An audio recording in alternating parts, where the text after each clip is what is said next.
দেখেছেন BGB DG কত ভালো, নির্বাচন নিয়ে কত দরদ, তার সীমান্ত নিয়ে কত উতলা।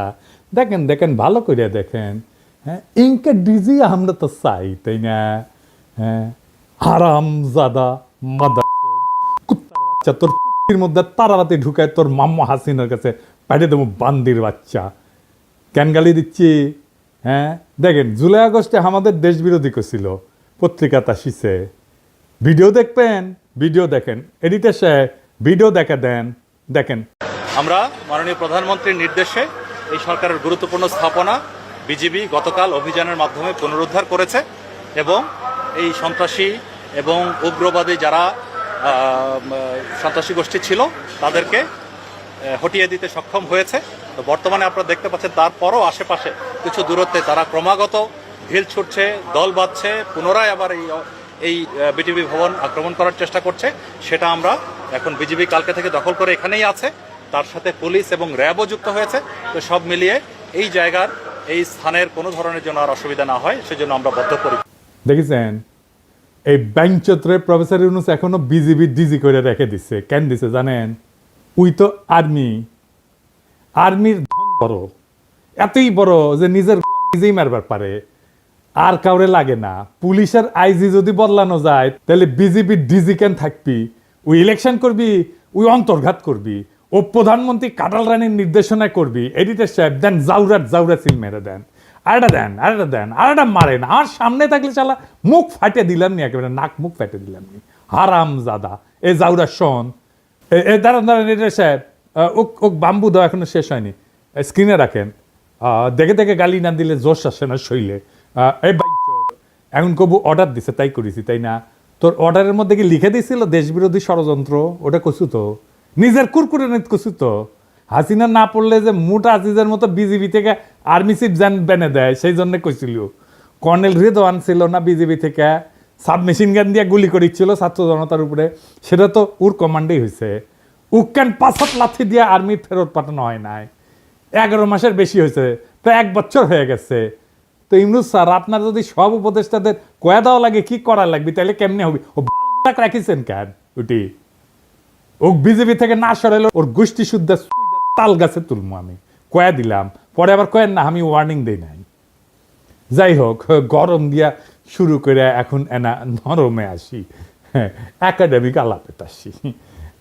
এনা সুশীল সাজি, সুশীল না হইলে তো আপনারা আবার দাম দেন না। হ্যাঁ সাজমু, হ্যাঁ দিছে, পারমিশন দিছে। সবাই আসেন আজকাল আলাপে, আমাদের সুশীলদের রাষ্ট্র বুঝা নিয়ে আসেন, আমরা একটু আলাপ করি। হ্যাঁ, আল্লাহর নামে শুরু করি। বাংলাদেশে এক অদ্ভুত ব্যবস্থা, সবাই কোশিশ করেছে প্রাইম মিনিস্টারের ক্ষমতা কেমনে কমানো যায়। বিএনপি কইছে ব্যক্তি কিংবা প্রতিষ্ঠানকে অধিক ক্ষমতা দিলে যেমন ফাঁসিবাদ কায়েম হয়, তেমনি নির্বাচিত সরকার এবং সংসদকে ক্ষমতাহীন করলে রাষ্ট্র দুর্বল, ভঙ্গুর, অকার্যকর হয়। অতি মূল্যবান কথা কইছেন। কিন্তু আমি মাঝে মাঝে ভাবি কি জানেন, এই লোকগুলি একদিন ধরে রাজনীতি করেছে, আর কিছু করেন না, কিন্তু খালি রাজনীতি। এটা আর্গুমেন্ট তৈরি করতে পারে না। অনেকে কইবেন মির্জা ফখরুলকে আনার চাইতে কম বুঝে, বিএনপির এত নেতা কি কম বুঝে? আপনি সব বুঝে বসে আছেন, সব জানতা, আপনার চাইতে কি তাদের বুদ্ধি কম? সি আমার সে বুদ্ধি কেন কম হবে? ওনাদের বুদ্ধি বেশি, নলেজ বড় নলেজ। হ্যাঁ হ্যাঁ, জানেন না নলেজের বড় গল্প জানেন না? আচ্ছা শোনেন, হ্যাঁ, এটা শফিক রেহমান ভাই ওর জায়দা দিনে লিখেছিলেন। আসেন এবার বড় নলেজের গল্প শুনি। তো ঘটক গেছে মাইয়ার বাপের কাছে বিয়ার পয়গাম নিয়া। হ্যাঁ, তো বিয়ার কথা শুনে আমার ক্ষুদ্র ভ্রাতারা উৎসুক হয়ে উঠছে, কি না যিনি কয়। তো ঘটক কইছে পোলা ভালো, বংশও ভালো, চাকরি করে, দেখতে শুনতে ভালো, রুচিবান, শিক্ষিত। হ্যাঁ, তো মায়ের বাপ বলে সবই তো বুঝলাম, তো পোলার নলেজ কেঙ্কা? তো ঘটক একটু লাজুক মুখে কয় যে নলেজ বড়ই আছে, গোসল করার সময় টাইমে দেখেছি আমি, তাই উনাদের নলেজ বড় আছে, এত বড় নলেজ, কিন্তু আক্কেল কম। আমি যদি বিএনপি করলামই নি, তাহলে কইতাম বাংলাদেশ রাষ্ট্রে কার ক্ষমতা বেশি? রাষ্ট্রপতির? রাষ্ট্রপতির না, প্রাইম মিনিস্টারের? তাও না। তাহলে কার বেশি? বুঝে ওরা কার বেশি ক্ষমতা? বুঝে না। বাংলাদেশের সংবিধান অনুযায়ী আদালত, আইন, জুডিশিয়ারি হলো রাষ্ট্রের সবচেয়ে শক্তিশালী প্রতিষ্ঠান। এমনকি সংসদ জনগণের প্রতিনিধিত্বকারী সংস্থার চেয়ে বেশি ক্ষমতা দেওয়া হয়েছে এদেরকে। প্রাইম মিনিস্টারের ক্ষমতা কমানোর চেষ্টা করিচ্ছেন কে? উনি আদালতকে রেখে দিয়া, এটারে কয় বিভ্রম। হাসিনা জুডিশিয়ারির শক্তিরে খায়া ফেলেছিল, কিন্তু জুডিশিয়ারি যে সবচেয়ে ক্ষমতাবান, এটাই হইল বাংলাদেশের বিচার ব্যবস্থা, শাসন কাঠামো, রাষ্ট্রের সবচেয়ে বিপজ্জনক সংকট। আপনি পিএম রাষ্ট্রপতিরে সরাইতে পারেন, বি চৌধুরীকে সরাইল না খালেদা জিয়ার সংসদ।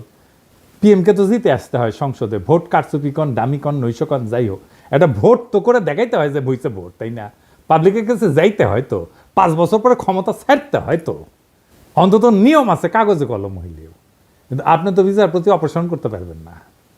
পারবেন না তা না, পারবেন, কিন্তু সেটা সুপ্রিম জুডিশিয়াল কাউন্সিলের মাধ্যমে। মানে বুঝেছেন তো, 3 জন বিচারপতি দিয়া সুপ্রিম জুডিশিয়াল কাউন্সিল, আমরা আর মামুরা, ওরা যদি মনে করে বিচারপতি ভুল করেছে তাইলে শাস্তি হবে, আর যদি মনে করে বিচারপতির চরিত্র ফুলের মতো পবিত্র তাইলে কিছু হবে না। হ্যাঁ, বিষয়টা না বুঝে দেখি, কারণ এটা গুরুত্বপূর্ণ। তো বিচারপতি বাংলাদেশে অপারেশনের একটা ব্যবস্থা আছে, নাম হচ্ছে সুপ্রিম জুডিশিয়াল কাউন্সিল। দেখে মনে হয় খুবই গুরুতর, ভারসাম্যপূর্ণ একটা প্রক্রিয়া। হ্যাঁ, কিন্তু এটা খেয়াল করেন, এই সুপ্রিম জুডিশিয়াল কাউন্সিল কাদের নিয়ে তৈরি? প্রধান বিচারপতি আরো 2 বিচারপতি, মানে বিচারকের বিচার করবে বিচারকই, বন্ধু বিচার করবে বন্ধুর। যেন ধরা পড়া চোরের বিচার করতেছে চোরের মামা, এটা কি আপনি ন্যায় বিচার বলবেন? এই যে তত্ত্বাবধায়ক সরকারের আইন ছিল না, এটা কিন্তু সংসদ বানাইছিল, জনগণের প্রতিনিধিরা বানাইছিল, সেটা আদালত বাতিল করে দিল। তার মানে জনগণের প্রতিনিধি আইন বানাবে, সেটা চাইলে অনির্বাচিত আদালত বাতিল করে দিতে পারবে, যে আদালত কোথাও কারো কাছে জবাবদিহি করে না। তো এখন আপনি প্রশ্ন তুলতে পারেন, আপনিই তো কন দাদা যে জুডিশিয়ারি, আইন এবং নির্বাহী, এটার একটা ব্যালেন্স থাকতে হবে, কন না? একজন একজনকে সেকেন্ড ব্যালেন্স করতে হবে, কন না? তো তাহলে জুডিশিয়ারি যদি এটা নাই পারে, তাহলে ব্যালেন্স থাকবে কিভাবে? গুরুতর প্রশ্ন। আসেন আর একটু বুঝে দেখি।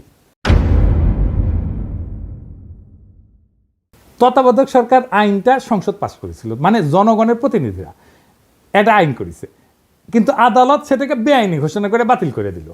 এই প্রক্রিয়া আদালত নিজেই হয়ে ওঠে সর্বোচ্চ ক্ষমতাধর, অথচ সে আদালত সরাসরি জনগণের কাছে জবাবদিহি করে না। এখানে একটা গণতান্ত্রিক দ্বন্দ্ব সৃষ্টি হয়, সংসদ বনাম আদালত, কার হাতে তাহলে চূড়ান্ত কর্তৃত্ব? এতে গুরুত্বপূর্ণ একটা রাষ্ট্রীয় প্রশ্ন, দার্শনিক প্রশ্ন, রাষ্ট্রনৈতিক প্রশ্ন। ধরেন ইসলামে, এটা একটু বোঝার জন্য যে আসলে কার হাতে চূড়ান্ত ক্ষমতা, এটা বোঝার জন্য আমি একটু ইসলামী ধারণার একটা ব্যাখ্যা নিয়ে আসি। ধরেন ইসলামে আপনি আল্লাহ তাআলার কোনো শরীক কল্পনা করতে পারবেন না, আল্লাহ ছাড়া কোনো উপাস্য নাই, লা ইলাহা ইল্লাল্লাহু মুহাম্মাদুর রাসূলুল্লাহ, হযরত মুহাম্মদ সাল্লাল্লাহু আলাইহি ওয়াসাল্লাম তার প্রেরিত নবী, আল্লাহর কোনো শরীক নাই এবং হযরত মুহাম্মদ উনার প্রেরিত নবী।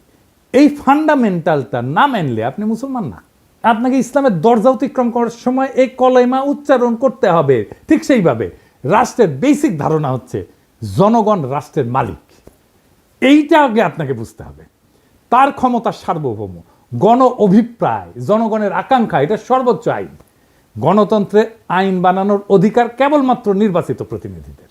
আইন প্রণয়নের সাংবিধানিক ক্ষমতা সংসদের হাতে, কারণ তারা জনগণের সরাসরি ভোটে নির্বাচিত, তারাই জনগণকে প্রতিনিধিত্ব করে, তারাই জনগণের ভয়েস। আর বিচার বিভাগ নির্বাচন প্রক্রিয়া অংশগ্রহণ করে না, তাই তারা প্রতিনিধিত্বশীল না। অপ্রতিনিধিত্বশীল আদালত কি প্রতিনিধিত্বশীল সংসদের সিদ্ধান্ত বাতিল করতে পারে? এটা গণতান্ত্রিক অসাম্য তৈরি করে। আদালতের এই ক্ষমতা মানে আইনসভা বা সংসদের আইনকে চ্যালেঞ্জ করার অধিকার সাংবিধানিক হইলেও সেটা একটা সীমা আছে। আদালতের কাজ হইল আইন সংবিধান বিরোধী কিনা সেটা যাচাই করা, এটাকে বলা হয় জুডিশিয়াল রিভিউ। কিন্তু আদালত সংবিধান নিজেই ব্যাখ্যা দিয়া এমনভাবে পরিবর্তন করতে থাকে যেটা জনগণের ইচ্ছা অভিপ্রায়ের বিরুদ্ধে যায়, তাইলে আদালত নিজেই একটা স্বৈর শাসন হয়ে ওঠে, জবাবদিহিতাবিহীন শাসক শ্রেণী হয়ে ওঠে, আনঅ্যাকাউন্টেবল রুলিং ক্লাস হয়ে ওঠে। আদালত তখন গণতন্ত্রের অভিভাবক না, বরং গণতন্ত্রের বাধা হয়ে ওঠে। বাংলাদেশে সেটাই হয়েছে। আদালতের ক্ষমতা সীমাহীন হইলে ব্যালেন্স অফ পাওয়ার ভেঙে পড়ে। যদি আদালত চায় তাহলে সংসদে যে কোনো আইন বাতিল করে দিতে পারে। তাহলে কে বেশি ক্ষমতাবান, সংসদ না আদালত? আদালত। আবার সংসদ আদালতের বিচারপতিকে অপসারণ করতে পারে না, বুঝছেন? তাহলে এখানে সেকেন্ড ব্যালেন্সের কোনো ব্যাকরণ তো কার্যকর থাকে না। অর্থাৎ আদালত নিজেই একটা অদৃশ্য স্বৈরতন্ত্রের রূপ ধারণ করে। তত্ত্বাবধায়ক সরকারের আইন কোনো একটা দলের ইচ্ছার ফসল ছিল না, তো এটা সর্বদলীয় ঐক্যমতে রচিত হয়েছিল, জনগণের আস্থার ভিত্তিতে এটা প্রতিষ্ঠিত হয়েছিল। আদালত এটাকে শুধুমাত্র ব্যাখ্যার খেলা দিয়ে বাতিল করে দিল। তাহলে তো আইনের যে একটা গণতান্ত্রিক ভিত্তি আছে সেটাই প্রশ্নবিদ্ধ হয়ে পড়ে। তবে আদালতের তো একটা ভূমিকা থাকা জরুরি, কিন্তু কিন্তু সেটা সীমিত। সেটা কি আসেন আরেকটু বুঝে দেখি। আদালতের যদি এই ক্ষমতা না থাকে তাহলে তো ব্যালেন্স অফ পাওয়ার হবে কিভাবে, তাই না? এই প্রশ্ন তো সরাসরি চলে আসে। আদালতের কাজ হবে আইনের ভাষাগত নীতিগত ব্যাখ্যা এবং সাংবিধানিক সীমা নির্ধারণ করা, কিন্তু রাজনৈতিক সিদ্ধান্ত এবং প্রক্রিয়ায় হস্তক্ষেপ করে না। হাসিনার আদালত রাজনৈতিক সিদ্ধান্ত এবং প্রক্রিয়ায় হস্তক্ষেপ করছে। ভারসাম্য তখনই থাকে যখন আদালত, সরকার বা সংসদের অন্যায় রায় থামাইতে পারে, কিন্তু গণমতের চূড়ান্ত রূপ একটা আইন বাতিল করার ক্ষমতা সাবধানে এবং সীমিতভাবে প্রয়োগ করে।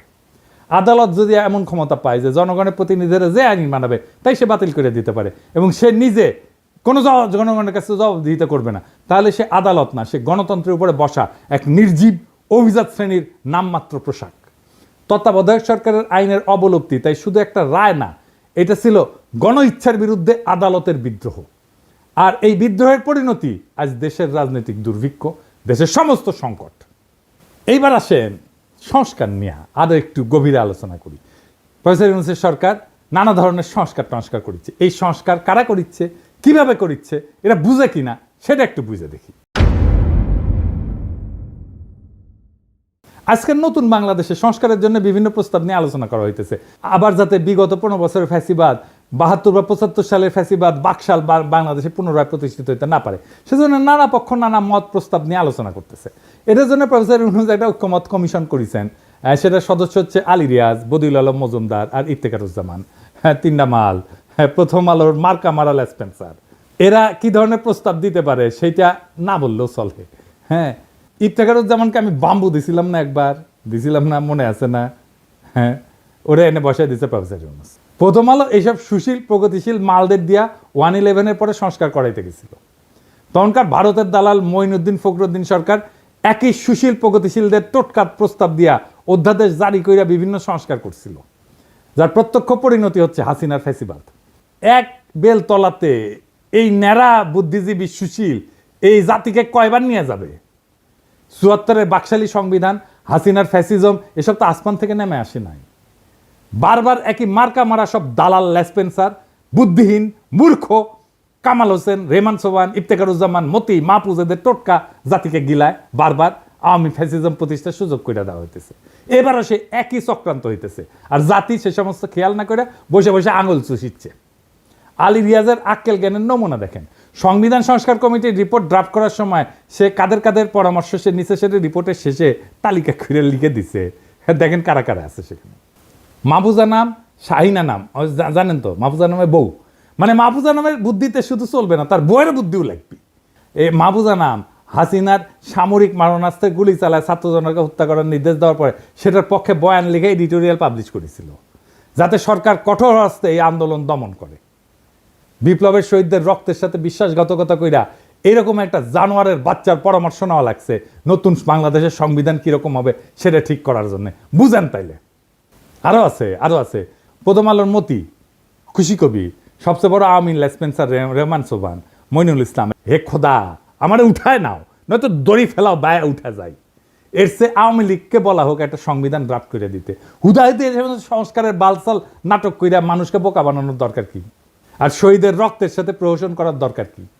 রেহমান সোবহান, মাহফুজা নাম, খুশি কবির, মতিউর রহমান, মইনুল ইসলাম এরাই যদি নতুন বাংলাদেশের কারিগর হয়, তাহলে অমি পিয়াল, নিজুম মজুমদার, মুনতাসির মামুন, শাহরিয়ার কবির, এম আকাশ, রামেন্দ্র মজুমদার, পীযূষ বন্দ্যোপাধ্যায়, সুবর্ণা মোস্তফা এরা কি দোষ করলো? এডিটর সাহেব খারান, সুবর্ণা মোস্তফা ছবিটা না রাখেন। আরে এটা ইয়াংকালের ছবি দেন, ইয়াংকালের। এবার আছে। হ্যাঁ, তো আলী রিয়াজ, সুবর্ণা মোস্তফা তো আপনার যৌবনকালের ক্র্যাশ হওয়ার কথা ছিল, তাই না? আমরা মেনে নিলাম, ওক ডাকলেন নি। এরা কি দোষ করলো? এদেরকে এই কমিটি থেকে বাদ দেওয়ার দরকার কি? ওদেরকেও ঢুকাক, সুবর্ণা মোস্তফা আগে ঢুকাক, আমি পারমিশন দিলাম, দেখি কে কি করে। কার এত বড় সাহস সুবর্ণা মোস্তফা ঢুকাইছে, আলী রিয়াজ সেটাকে বাগড়া দেয়, আমি যে দাঁড়ামু, ওইটি লাঠি নিয়ে দাঁড়ামু। এই প্রথম আলোর সাজানো সংস্কার কমিটির নাটক, এই রিপোর্টে ঢুকায় দেওয়া হবে। এই রিপোর্টে বিভিন্ন ভংসং প্রস্তাব দেওয়া হয়েছে যাতে দেশে আর কখনো বাকশাল ফ্যাসিজম কায়েম না হয়। আইনস্টাইনের একটা উক্তি আছে যে insanity is doing the same thing over and over again and expecting different results. ইংরেজি যেহেতু কইছে ঠিকই কইছে, তাই না? আসলে ঠিক কথা কইছে। একই কাজ বারবার করে ভিন্ন ফলের আশা করাটা এক ধরনের ছাগলাম। বাংলাদেশের অবস্থা দেখে এই কথাই মনে হয়। একই কবিরাজের দেওয়ার টোটকা জাতিকে বারবার গিলাইতেছে, বারবার আওয়ামী লীগ আর ফ্যাসিবাদের ফিরে আনা হইতেছে। রেমান সোবান পাকিস্তান আমল থেকে গাজাঘুরি বয়ান আর টোটকা দিয়ে জাতিকে ধ্বংস করিচ্ছে। উই কলে পিএইচডিও করতে পারে না, কেমব্রিজে গেছিল, এমএ কইরা ফিরে আসিছে, হ্যাঁ, তা হ্যাডেমে কুলায় নাই। তাও এই হারামজাদার প্রতি সুশীলদের পীড়িতের ঘাটতির কোনো কমতি নাই। পয়সা ইউনিসের বন্ধু মানুষ এই হারামজাদা রেহমান সোবান ছিল ইন্ডিয়াকে ট্রানজিট দেওয়ার ব্যাপারে 1 নাম্বার উকিল। এই রেহমান সোবান কইছিল ট্রানজিট নিয়ে যে বিতর্ক সেটা অশিক্ষিত বিতর্ক। এই হারামজাদা, তুই শিক্ষিত? তুই পড়াশোনা করছিস কতটুকু? শালা পিএইচডি তো করতে পারিস নাই, এমএ করে ফিরে আসিস সরকারি স্কলারশিপে যায়, বেশি বেশি বাতেলা জারিস, তারপরে এদের ঘুষ হয় না।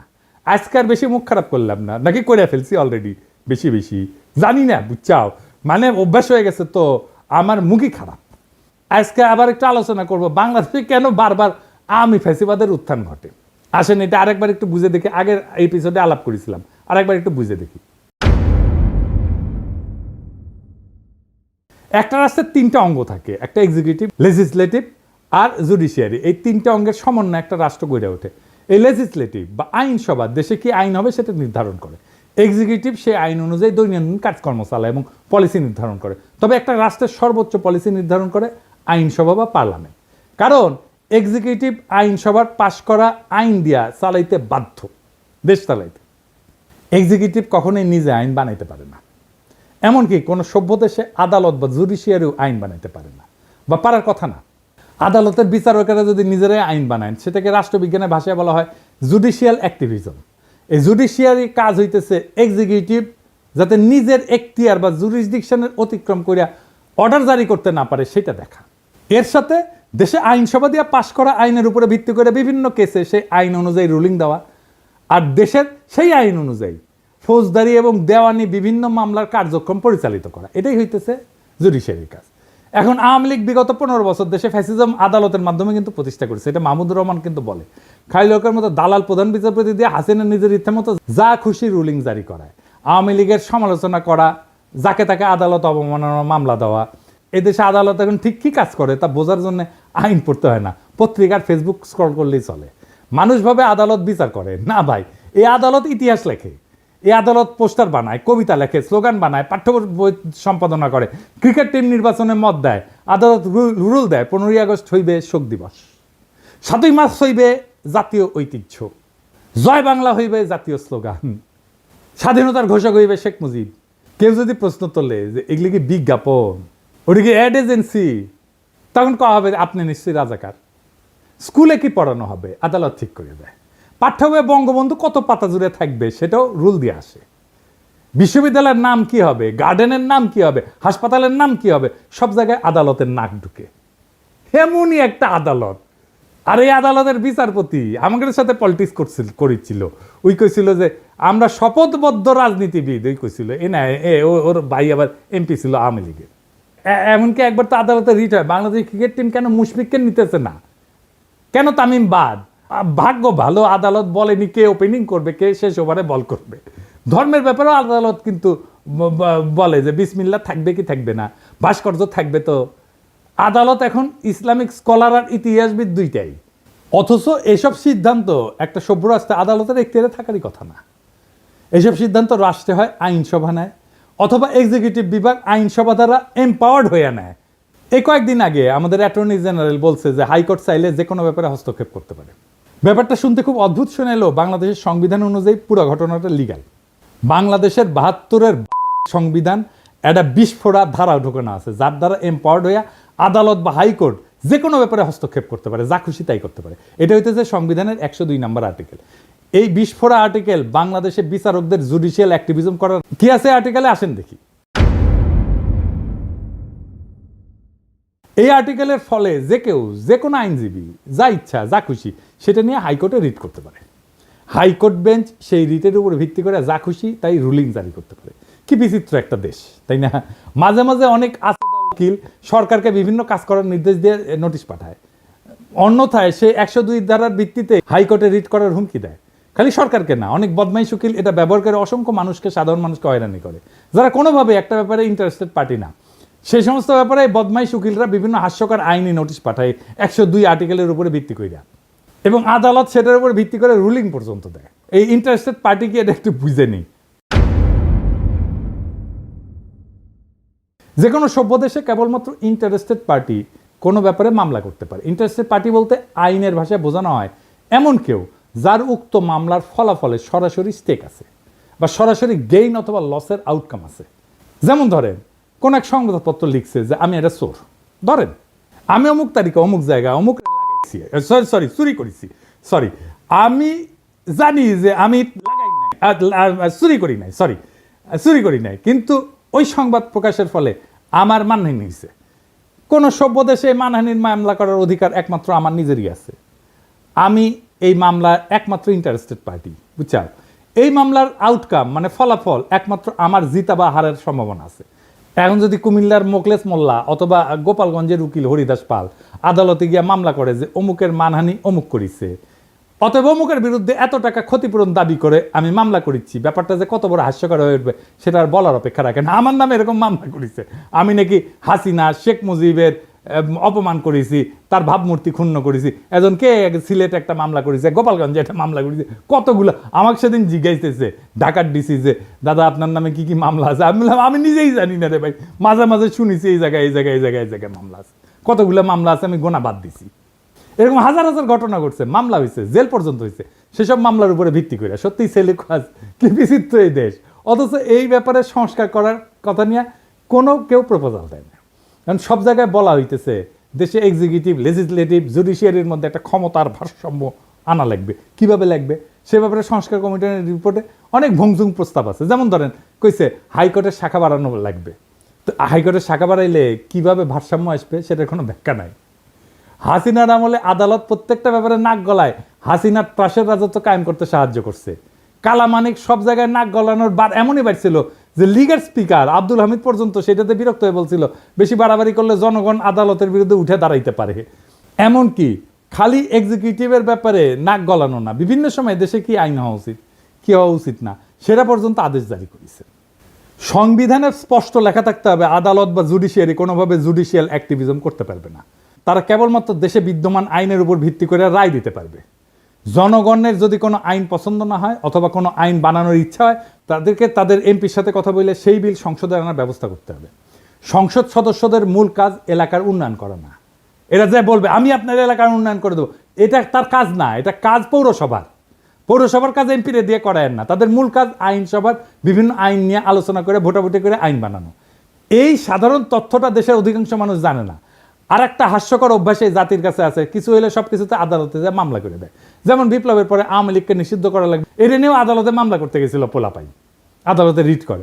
অথচ একটা রাষ্ট্রে এই সিদ্ধান্ত নেওয়ার অধিকার সেই রাষ্ট্রের আইনসভার, যারা ওই দলকে নিষিদ্ধ করে আইন করতে পারে অথবা সংবিধানে ওই দলকে নিষিদ্ধ করে দিতে পারে। যেমন জার্মানিতে নাজি পার্টি, ওদের আইনসভায় পাশ হওয়া নাজিদের নিয়ে করা স্পেসিফিক আইন দিয়ে নিষিদ্ধ। ইতালিতে ফ্যাসিস্ট পার্টি একদম সাংবিধানিকভাবে উল্লেখ করে নিষিদ্ধ করা হয়েছে। এইখানে আদালতে গিয়া মামলা কইরা তাদেরকে টেনে আনা এই আশায় যে তারা রায় দিবে অমুক দল নিষিদ্ধ, এটা চূড়ান্ত নির্বুদ্ধিতা। কোনো আদালত দেশের আইনসভার বা এক্সিকিউটিভের কাজ করতে পারে না। আজব চিন্তা ভাবনা সবার। এটা গেল জুডিশিয়ারির ব্যাপারে কথা। এখন আসি এক্সিকিউটিভ আর লেজিসলেটিভ মানে আইনসভার মধ্যে ব্যালেন্স অফ পাওয়ার নিয়ে। বাংলাদেশে বারবার ফ্যাসিজম তৈরি হয় কারণ দেশের সংবিধানে পার্লামেন্টারি শাসন ব্যবস্থা। এখানে আইনসভার নিয়ন্ত্রণে যেই মানুষ আর পার্টি, সে একই মানুষ আর পার্টি নির্বাচনের মাধ্যমে একবার দেশের এক্সিকিউটিভ ব্যবস্থার কর্ণধারার সর্বেসর্বা হয়ে ওঠে। যদি এক্সিকিউটিভ আর লেজিসলেটিভ, নির্বাহী এবং আইন একই মানুষের অধীনে থাকে তাহলে এটি ফ্যাসিজম। এই পার্লামেন্টারি ব্যবস্থা পৃথিবীর যে সমস্ত দেশে অ্যাপ্লাই করা হয়েছে সেখানে অসংখ্যবার ভয়ঙ্কর রকমেরভাবে ব্যাকফায়ার করছে। কোথায় কোথায় করছে শুনবেন? ইউরোপেই এটা ডিজাস্টার করছে। প্রথম বিশ্বযুদ্ধের পর যখন ইউরোপে বিভিন্ন দেশে এই যে রাজতন্ত্রের পতন হয়, রিপাবলিক হয়, যেখানেই এই ব্যবস্থা সংবিধানে ঢুকানো হয়েছে সেখানেই ভয়ঙ্করভাবে ফ্যাসিজমের উত্থান হয়েছে। আমি একটা আলোচনায় করছিলাম পার্লামেন্টারি ব্যবস্থা সেখানেই কাজ করে যেখানে একজন রাজা আছে, কিং আছে। জার্মানি, ইতালি, স্পেন সব জায়গায় পার্লামেন্টারি ব্যবস্থা ডিজাস্টার হয়েছে। দ্বিতীয় বিশ্বযুদ্ধে বেদম মার খাওয়ার পরে এরা শান্ত আছে, তাও আমেরিকান সৈন্য গ্যারিসন থাকার কারণে তৎকালীন ইস্টার্ন ইউরোপেও এই পার্লামেন্টারি ব্যবস্থা হাঙ্গেরি রোমানিয়ার ডিজাস্টার করছে। ফ্রান্সে যতদিন পার্লামেন্টারি ব্যবস্থা ছিল ততদিন ফ্রান্সে ততই বছর অবস্থা ছিল, টালমাটাল অবস্থা ছিল। ফ্রান্সের থার্ড রিপাবলিক মানে 1870 থেকে 1940 পর্যন্ত এই 70 বছরে কয়বার সরকার বদল হয়েছে জানেন? শুনবেন, 101 বার। গড়ে 8 মাসে একটা নতুন সরকার আসতো। এরপর ফ্রান্সের চতুর্থ রিপাবলিক 1946 থেকে 1958, এই 12 বছরে কয়টা সরকার আসছে জানেন? 21টা সরকার আসছে। এই অরাজকতার ফলে বিভিন্ন কারণে 1958 সালে চার্লস দ্য গল ফ্রান্সের নতুন সংবিধান রচনা করে এবং ফ্রান্সে প্রেসিডেন্সিয়াল সরকার ব্যবস্থা রূপান্তরিত হয়। এখন কিন্তু এটা পঞ্চম ফ্রেঞ্চ রিপাবলিক। একটা রাষ্ট্রে যদি এক্সিকিউটিভ আর আইনসভা একই নির্বাচন দিয়ে নির্বাচিত হয়, তাহলে সেটা ইউরোপে যেখানে ইনস্টিটিউশন অনেক স্ট্রং সেখানেই ভয়াবহ ডিজাস্টার করে। বাংলাদেশের মতো তৃতীয় বিশ্বের দেশ তো একটা ডিজাস্টার করবেই, এটাই স্বাভাবিক। আপনারা বসে বসে চায় চায় দেখবেন আলী রিয়াজরা যে করতেছে, দেখবেন 20 বছর পরে কি হয়। তখন আলী রিয়াজ দেখেন কি বলে, এটা একদম ডিজাস্টার করবে।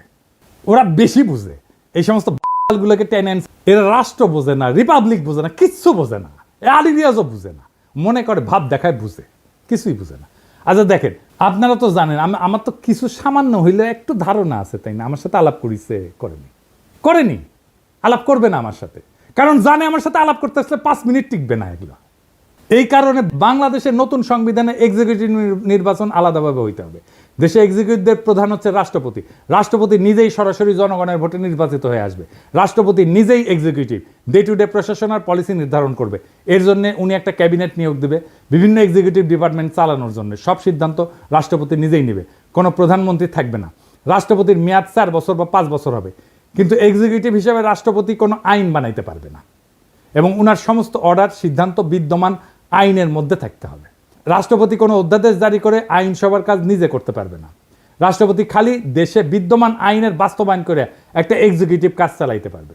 দেশে কোনো আইনের দরকার হলে, আইন বাতিল করতে হলে আইনসভার মিটিং ডাকতে হবে এবং সেখানে কেবলমাত্র আইনসভার সদস্যরা ভোট দিয়া কোনো সিদ্ধান্তে আসবে।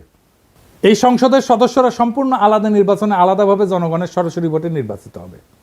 দেশে যখন এক্সিকিউটিভ আর লেজিসলেটিভ মানে নির্বাহী এবং আইন এইভাবে সম্পূর্ণ সেপারেট হয়ে যাবে, তখন কেবল দেশে ফ্যাসিজমের উত্থান ঠেকানো যাবে।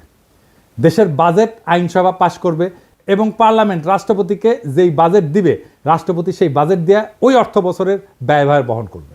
এখন সরকার বা এক্সিকিউটিভ চাইলে বা প্রাইম মিনিস্টার চাইলে যে কোনো মানুষের উপরে চাপাই দিতে পারে কর, কারণ এক্সিকিউটিভ আর আইনসভা একই জিনিস। তো রাষ্ট্রের 2টা বিভাগ যদি একই হয়, তাহলে এটাই তো ফ্যাসিজম আর স্বৈরাচার। এই সমস্ত সুশীলদের মাথায় ঢুকিচ্ছে না, আমি এটা বুঝি না। প্রেসিডেন্সিয়াল ব্যবস্থাতে রাষ্ট্রপতি চাইলেই কর বাড়াইতে বা কমাইতে পারবে না এবং ক্ষমতা সম্পূর্ণভাবে আইনসভার উপরে ন্যস্ত থাকবে। কিন্তু প্রাইম মিনিস্টার হাসিনা পারে। আইনসভার কাজ হবে আইন নিয়ে। রাষ্ট্রপতির মেয়াদের মাঝখানে আইনসভার একটা নির্বাচন থাকা লাগবে, মিড টার্মের মতো, যাতে জনগণ তাদের মতামত প্রকাশ করতে পারে রাষ্ট্রপতির টার্মের মাঝখানে। এই জন্যেই আইনসভার একটা সদস্যের মেয়াদ হবে 2 থেকে 2.5 বছরের মতো। সংবিধানে কোনো 70 অনুচ্ছেদ থাকবে না, কারণ যেহেতু রাষ্ট্রপতি আলাদাভাবে নির্বাচিত এবং মেয়াদ নির্দিষ্ট, আইনসভায় দল বদল কইরা অথবা দলের বিপক্ষে ভোট দিয়া সরকার ফেলায় দেওয়ার কোনো প্রশ্নই আসতেছে না। প্রত্যেকটা সদস্য নিজের বিচার বুদ্ধির উপরে ভিত্তি কইরা কোনো বিলে ভোট দিবে। রাষ্ট্রপতি যদি নিজের ইমেজ আর যোগ্যতায় একবার নির্বাচিত হয়ে আসে এবং তাহলে রাষ্ট্রের এক পক্ষের আর এক পক্ষের পাঁচ আটার কোনো প্রশ্নই ওঠে না। সুপ্পু যেরকম হাসিনা কদমবুচি করতো, সেটা আর হবে না। গত 3 মাস ধরে মাননীয় প্রধানমন্ত্রীকে সালাম করতে গেলে উনি আমার সালাম নিতেন না। তা আমি দেখতাম যে ওনার চরণের ধুলো আমি পাই না। আমার মিশ্র প্রতিক্রিয়া হচ্ছিল যে উনি কেন আমার সালাম নেন না, না থাক থাক বলে। এটাই বিএনপি আর জিয়াউর রহমানের আসল অরিজিনাল ভিশন। জিয়াউর রহমান আলাদাভাবে রাষ্ট্রপতি নির্বাচনে ওসমানীকে হারায় নির্বাচিত হয়েছিলেন। সংসদ নির্বাচন আলাদাভাবে হয়। রাষ্ট্রপতি সরকার ব্যবস্থার সাথে পাওয়ারফুল সংসদ আর প্রত্যেকের একটা ওয়েল ডিফাইন্ড জুরিসডিকশন, এটাই একমাত্র বাংলাদেশে ফ্যাসিবাদ ঠেকানোর উপায়। আলী রিয়াজ যে টোটকা দিছে যে সংসদ নেতা আর প্রধানমন্ত্রী আলাদা ব্যক্তি হবে, এটা একটা সলিউশন। আমি এটা নিয়ে এপিসোড করেছি না? এর ফলে কি হবে? এর ফলে হাসিনা প্রধানমন্ত্রী হয়ে সুপ্পু মার্কা কাউকে সংসদের প্রধান বানাবে।